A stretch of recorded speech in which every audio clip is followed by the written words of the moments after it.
Hi friends, আপনারা কেমন আছেন? আশা করি আপনারা ভালোই আছেন। তো আজকে আলীনগর চা বাগানে রথযাত্রা হচ্ছে, আপনারা দেখুন আর দর্শন করুন। তো শ্রী শ্রী জগন্নাথ স্বামীকে রথযাত্রা হচ্ছে, অনেকজন মানুষ চলে এসেছে মহাপ্রভুকে দর্শন করার জন্য। এখন গেটের সামনে উনি আছেন। তো তার সাথে সাথে অনেকজন মানুষ চলে এসেছে ওনাকে দর্শন করার জন্য। আজকে আমিও চলে এসেছি দর্শন করার জন্য। এখানে অনেক বড় শিব মন্দির আছে, মন্দিরে ওনাকে রাখানো হবে, তাই আপনাদেরকে আমি বলে দিচ্ছি, আপনারা দর্শন করুন। এখানে অনেক হরিনাম কীর্তন অনেক এখানে হচ্ছে। আপনারা দেখুন যে ওনার দর্শন করার জন্য কি এখানে মানুষজন আছে। তো বন্ধুরা, আপনাদেরকে আমি এখন দেখিয়ে দিচ্ছি, আপনারা দেখুন।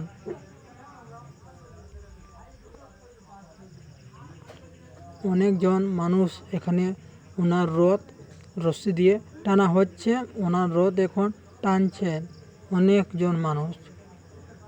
তাই বন্ধুরা, আপনারা দেখতে পাচ্ছেন যে রশ্মি দিয়ে কীভাবে ওনাকে, আর সামনে ঠাকুর আছেন, ঠাকুরগুলোকে আপনারা দেখতে পেয়েছেন যে। আর এখানে সামনে গান ঘর আছে, গান ঘরে অনেকজন মানুষ চলে এসেছে। সামনে শিব মন্দির, আর ওনাকে এখন রাখানো হবে। তাই বন্ধুরা, আপনারা ভিডিওটি টান নেবেন না, আপনারা দেখেই যাবেন আর দর্শন করেই যাবেন।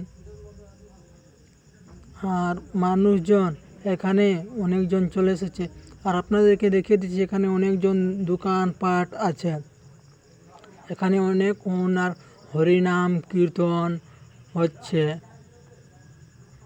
শ্রী শ্রী জগন্নাথ স্বামীকে যে আপনারা দর্শন করবেন, আপনারা অনেক ধর্ম পাবেন করবেন। তো এখানে আলীনগর চা বাগানে অনেক জগন্নাথ স্বামীকে রথযাত্রা করা হয়। তো বন্ধুরা, আপনাদেরকে আমি এখন ঘুরে ঘুরে দেখিয়ে দিচ্ছি, আপনারা দেখুন। তো আজকে দেখুন আপনারা ভিতরে এখানে সামনে দুর্গা মণ্ডপ আছে, দুর্গা মণ্ডপের সামনে ওনাকে এখন নামানো হচ্ছে, আর ওনাকে দর্শন করার জন্য এখানে মানুষজন চলে এসেছে। আর তার সাথে সাথে এখানে আছে অনেক ভিউ, সবুজ পাতাগুলো আছে, সবুজ পাতাগুলো, আর মানুষগুলো চলে এসেছে। আর এখানে গেট আছে, ছোটো একটি গেট, আর ছোট ঘর বাড়ি আছে। আর তার সাথে সাথে আজকে আমিও চলে এসেছি ওনাকে দর্শন করার জন্য, আর আপনাদেরকে দেখিয়ে দিচ্ছি ঘুরে ঘুরে, আপনারা দেখুন। তো মূলত আপনারা দেখতেই পেয়েছেন যে এখানে গান বাজনা অনুষ্ঠান হচ্ছে, মহাপ্রভুকে নাম নিয়ে হরিনাম কীর্তন হচ্ছে। জগন্নাথ স্বামীকে আপনারা দর্শন করে নেবেন। আসলে এই দর্শন করাটা অনেক মূল্যবান হয়। তো দেখুন আপনারা, ঠাকুর কি করছে, ওনাকে এখন আরতি করছে। তো আপনাদেরকে এখন আমি দেখিয়ে দিচ্ছি। আর আমার সাথে ফুল গাছ আছে,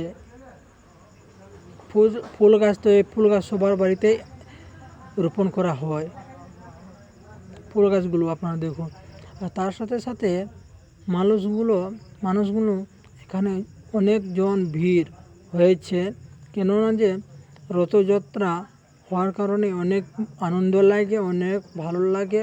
মহাপ্রভুকে অনেকজন দর্শন করতে পারে, মহাপ্রভুকে যারা দর্শন করতে পারে ওরা অনেক ভালো। তাহলে আপনাদেরকে বলে দিচ্ছি বন্ধুরা, আপনারা দর্শন করুন।